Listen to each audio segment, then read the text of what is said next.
because of the inaction and the failure of Hubert Ingram and the F&M government.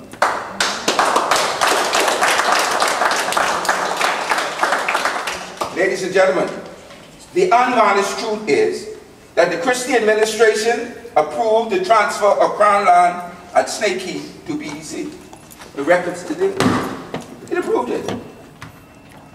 At the behest of special interests in Abaco, a new site at Wilson City was selected instead, which is located in a very environmentally sensitive area.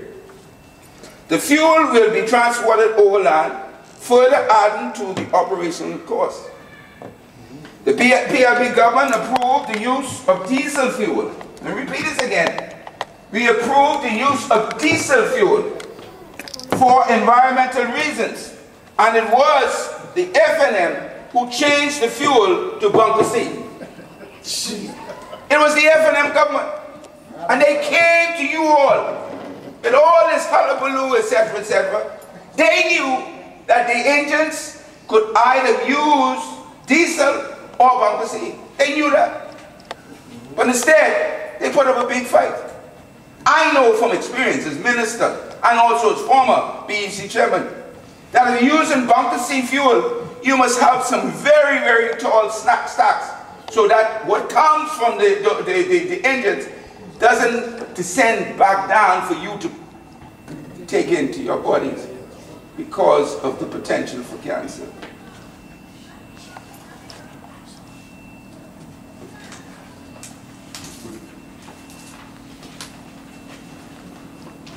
It was the F&M who changed the fuel to bunker C, which caused considerable protest here in Abaco. The government acted very badly in handling the protests and was not honest and transparent in the process. The F&M were very deceitful in this matter. I repeat, they were very deceitful. I wanted them to say I was lying. I wanted them to sue me to say I was lying. But the facts are there. But where's the outcry from the people of Abaco? Where is it? Where is it? You're going to let one man cause you to endure what you are enduring now? For what reason? Let me continue.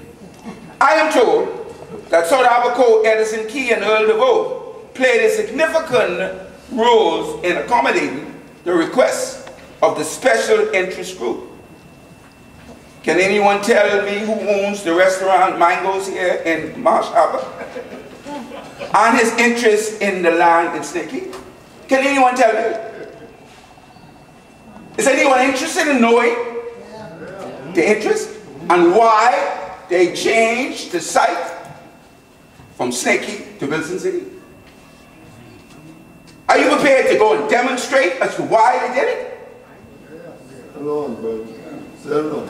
2 of the 4 new generators that were scheduled to be installed in October of 2008 are not yet operational and will be some 16 months behind schedule. As we now understand it, the new power plant is scheduled for operation, they say, in early 2011. That date has been changing like a piece of paper in the wind. So many dates they have announced, it makes your head dizzy. And I'm sure those of the press would know because they have so recorded the many days and dates that they have. But Abaco, no cry from you. No cry from you. If you took a candy from a child, the child would cry out, "Give me back my candy." This man and his group are inflicting untold misery upon you. And it need not have been so. Every day. Don't worry, man. The Bible says you must turn the other cheek. If the fella slap you once, then he comes back and he slapped you a second time, and a third time, you can sit there and take that? Oh no, no, you don't get to take that. No, please, man. No, you don't get to take that. Don't worry, man.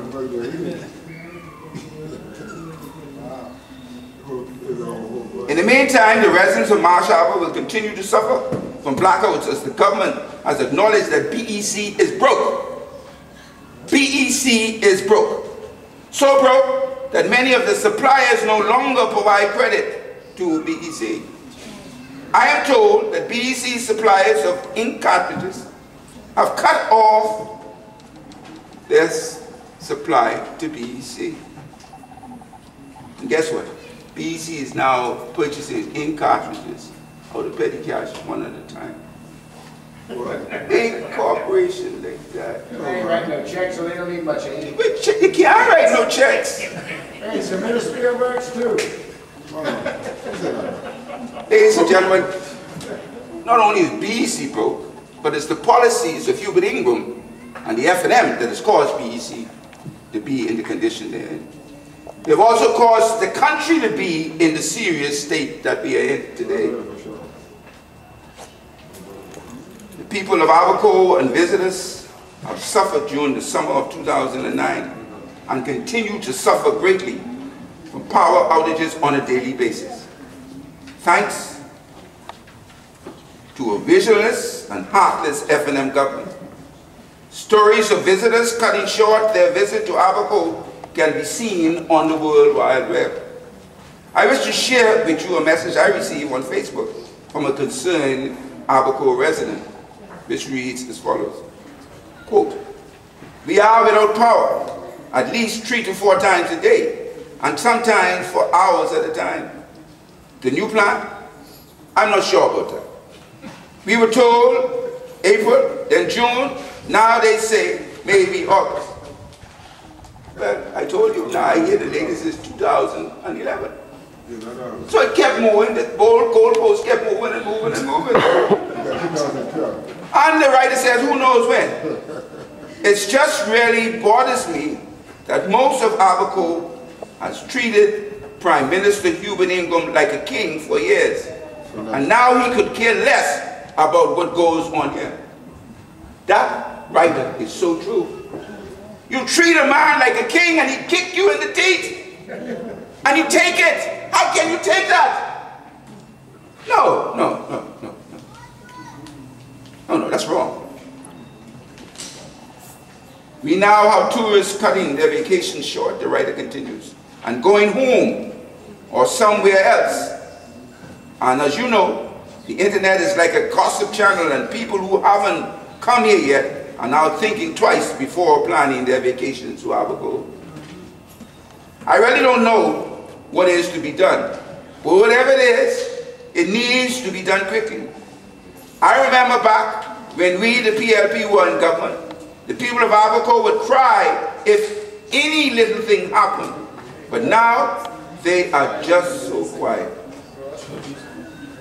But not me, the writer says. I am going to go down fighting to see something happen in this matter. Please help us put the fire to this tired government and show the rest of the country what we are dealing with. End of note. This lady is right, or this man is right. My God, how much insult can you take? And should you take? No demonstrations down here in Abaco, no placards. Why? Why? Afraid of Hubert Ingram? Oh my God, no. They're going to teach down there in people stand. They'll demonstrate that down there, they're going to teach down there.